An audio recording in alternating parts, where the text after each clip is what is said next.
Okay, today we're going to start diving into statistics, and we're going to start by talking about the beginning of the statistical process, which would be conducting studies and using samples. So we're going to talk through a lot of vocab and kind of the big picture idea of what statistics is. So let's start right at the top.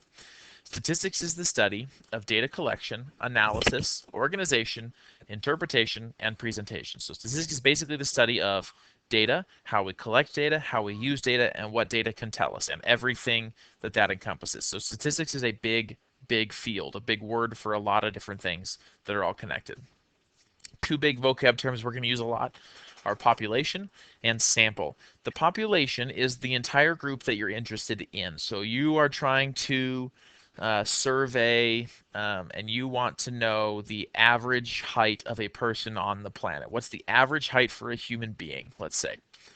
The population would be all human beings, right? Because you want to know what is the average height. So one way to do that would be to line up every single person, measure their heights, write them down, and divide by the number of people there are, right? Find the average, add them up, and divide by the number there are. Well, if you know anything about the planet, you know there's about 7 to 8 billion people.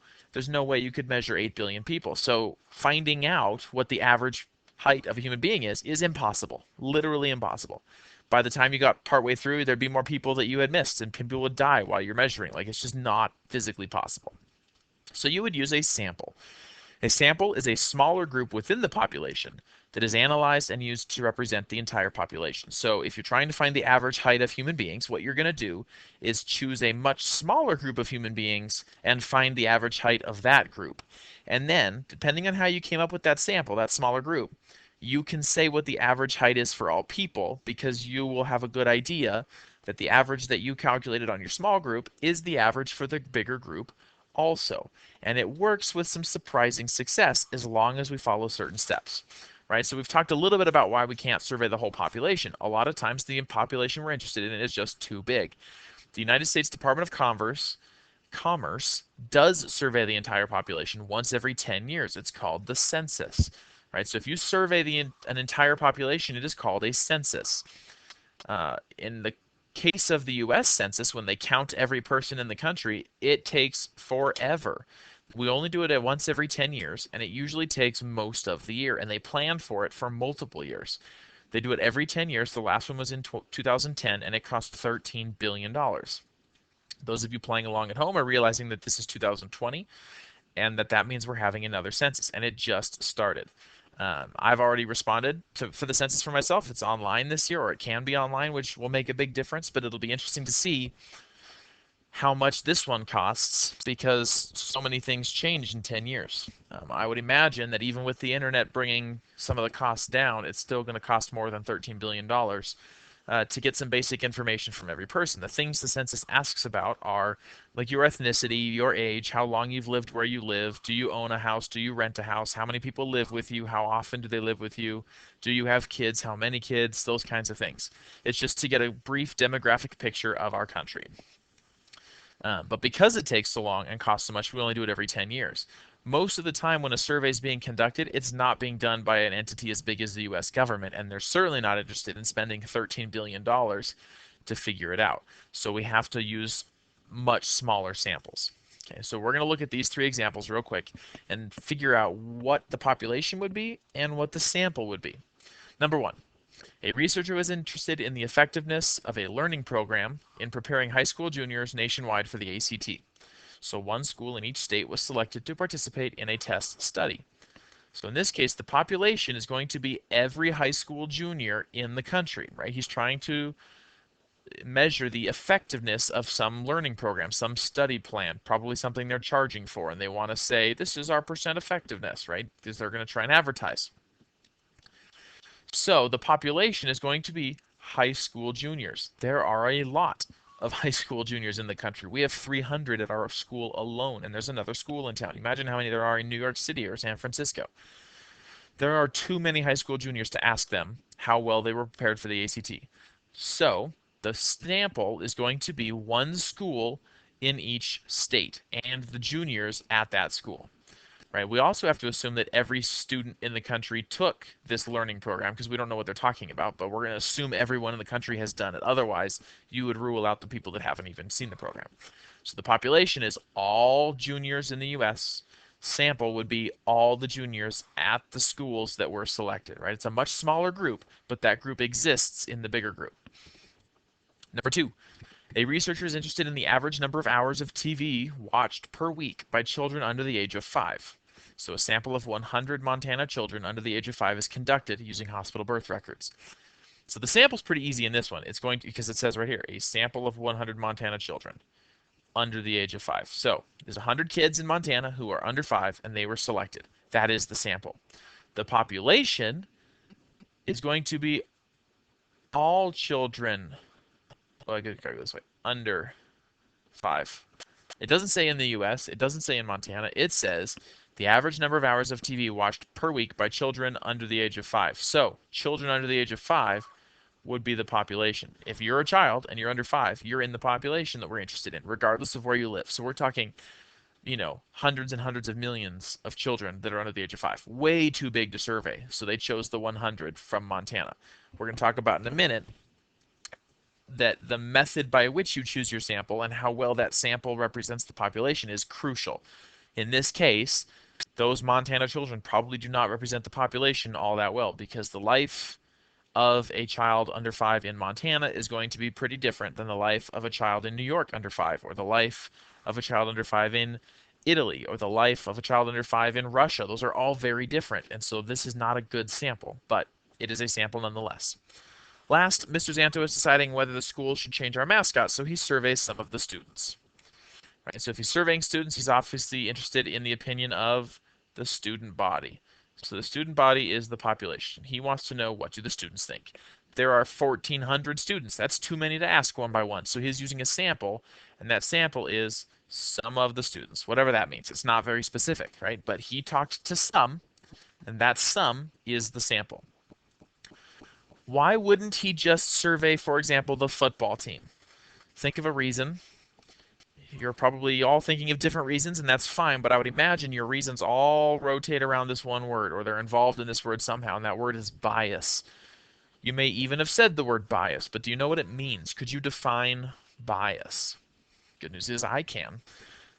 Bias is an error that results in a misrepresentation of a population. This occurs when one conclusion is favored over another based on the sampling procedure. So if you ask a specific group of students that all have something in common, what they think about part of the school, you're going to get probably a similar response, right? Football players all have one thing in common. They play football. There are a lot of things that make somebody want to play football at their high school, but you end up with somewhat of like a like-minded group. Now, I'm not saying that all football players are the same by any means. That's not true of any team. But what I am saying is that they tend to have certain things in common, and those things might influence how they feel about the mascot, one way or the other. Maybe they all really want to keep it. Maybe they all really want to change it. But chances are they tend to have the same opinion. Now, that would not represent the school all that well, right? So you have to find a sample in a better way. There are 5 methods for finding samples or conducting samples that allow for the sample to better represent the population. The first is what's called a simple random sample. In a simple random sample, every member of a population has an equal chance of being selected. So for example, student randomly selects 100 students using their student ID number. So this could be as basic as putting every student ID number on a sticky note and folding the sticky note and putting it in the hat, and he draws out 100 names, or 100 student IDs. Or probably more likely, he would list all the student ID numbers in Microsoft Excel and then use a program to randomly select 100 of them. That's a simple random sample. A slight twist on that is what's called a systematic sample. And that's where you still organize members, probably by student ID or maybe by alphabet, whatever. And you randomly select a starting place. So maybe you put all the students in Microsoft Excel in a list and you alphabetize it. Then you randomly select a number between 1 and 1,400 and you start there, and then you survey every 5th student after that. So you might start with, somebody Thompson, and then you're going to start at Thompson, survey them, and go down 5 names, and survey them, and go down 5, and survey them. And now 5 doesn't have to be the number. It could be 12. It could be 36. It doesn't matter. That number would probably also be random. But you just keep going in that interval until you get the 100 that you need. So they're very simple. They're just different ways, or these two are very similar, and they're both pretty simple. They're just different twists on how you come up with your random sample. There's also a self-selected sample, where members volunteer to be included. So for example, keeping in theme with our mascot, an email would be sent to every student through their school email, asking them to participate in this survey if they want to. Now, this might be great for some things, but it also might not work for others, right? So the method by which you find your sample has a lot to do with what you're trying to learn. Students who are really involved in the school might have a higher likelihood of checking their school email, for example. Or students who have a strong opinion about the mascot are going to be more likely to respond than students who don't really care. So self-selected offers a lot of room for error depending on what you're asking about. A convenience sample is you ask members who are readily available or easy to reach. So Mr. Chauncey could stand in the hallway by the office and just survey students who walk by. Right? Now, again, is that purely random? In some sense, yes, because he's just standing by and those who walk past him get talked to. However, depending on what period it is, who's walking by the office, right? People going to PE, or people going to see the nurse, or going to band, or going to health, or going to weightlifting. You're not getting anybody who's going from math to history or art to science. None of those students are walking past the office. So you're already ruling out a bunch of students. So it's convenient because Mr. Chauncey can just walk outside his office and stand there, but depending again on what you're trying to find out, you may not be getting a truly representative sample. Depending on the question, this might be totally fine, and we'll get more into that later.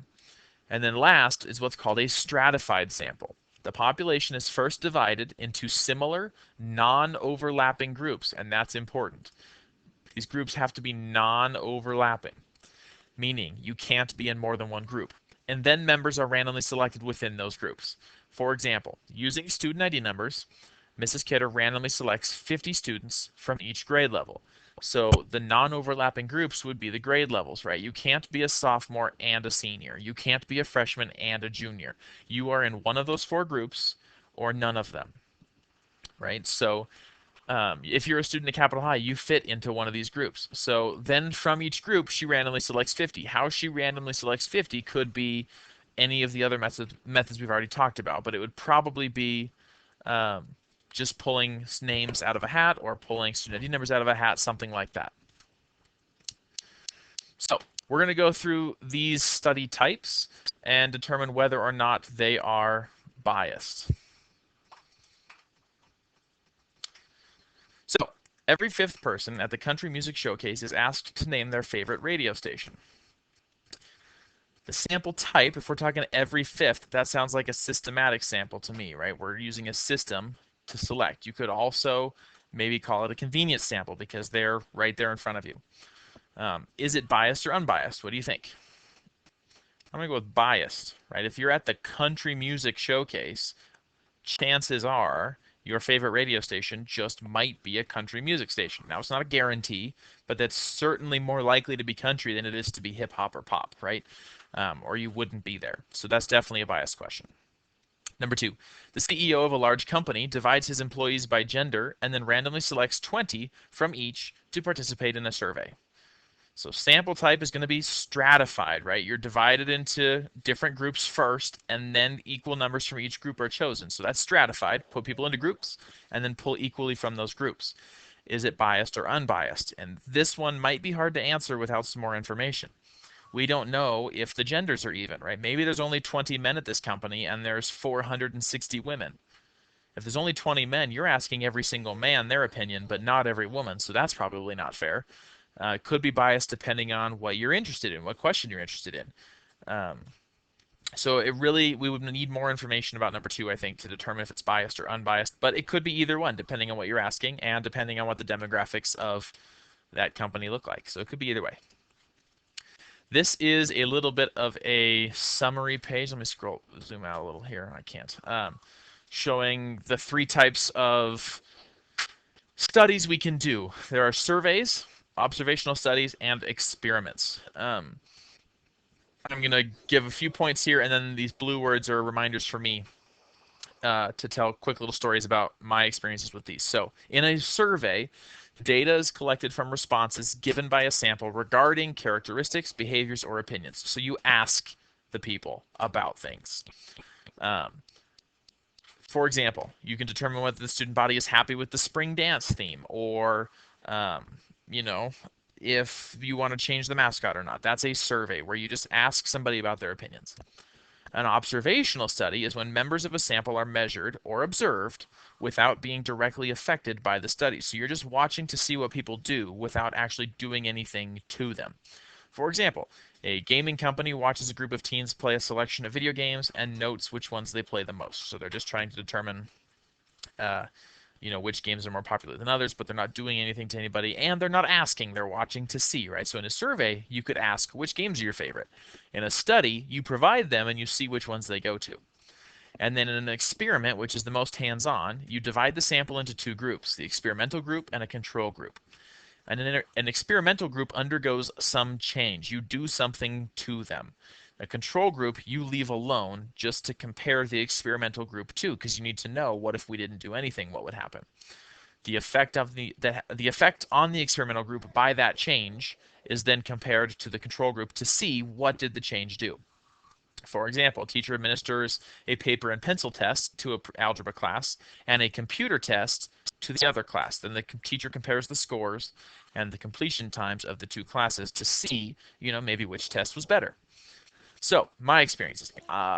When I was a college student, I was a member of the student government. I was a senator for the senior class, and I was asked by the president of the college to determine, well, the student government was asked by the president to determine whether the student body wanted Carroll College to be tobacco-free or not. MSU and U of M had both recently decided to go tobacco-free, and so Carroll was trying to decide the same thing. Should we do that? Should we not? There were a lot of other factors involved. It wasn't just a student decision, but the president wanted to know, what did the students think? So he asked the student government. So then the student government asked me to lead the team that was going to do this. So I got a list of every student's name at Carroll College in a huge Excel sheet. I mean, there were 1,500 names. And then I used a random sample. I randomly selected student names, and I chose, I think, 150 of them. And then I emailed all 150 a link to a survey asking about whether or not they felt Carroll College should be tobacco-free. And I got responses. In some sense, it was also self-selected because I did not force those people I emailed to respond to me. It wasn't truly self-selected because I didn't just put it out to the whole student body. I selected a sample and chose those students randomly to represent the whole population. So I did that. I ran emails. I reminded those who didn't respond over and over again, and eventually I got my results, and I was able to determine that the student body was 89% or something pretty high in favor of going tobacco free. And then I was able to run some further analysis, which we won't get to in this class, but you will if you take more statistics later on in high school. I did what's called a confidence interval, and I was able to say that if I did this survey over and over and over again, randomly selecting different students every time, 95% of the time, the results would be between 80% wanting to go tobacco free and 98% wanting to go tobacco free. So that shows that pretty confidently these results represent the entire student body. I also did an observational study as a class project once. I was a junior senior, and I used one of the underclassmen dorms just because the doors are all closest together, and I went down the hall knocking on doors. I randomly selected the door numbers, and then I just knocked to see if people were home. If they weren't home, I kept going down my list until I had, I think, 40 of each. But my goal was to see if women's intuition was real. So I did like 30 men's doors and 30 women's doors or something like that. And I flipped a coin 5 times, and I asked them to predict the outcome of each coin toss. And I wrote down, which gender was more successful at predicting the coin tosses, and I found that, oh, what do you know? It's not a real thing. Women are no more likely to predict a coin toss than men were. That was an observational study because I watched them predict something, but I did not do anything to them to influence their choices, right? But it wasn't a survey because I didn't ask them about their feelings or beliefs.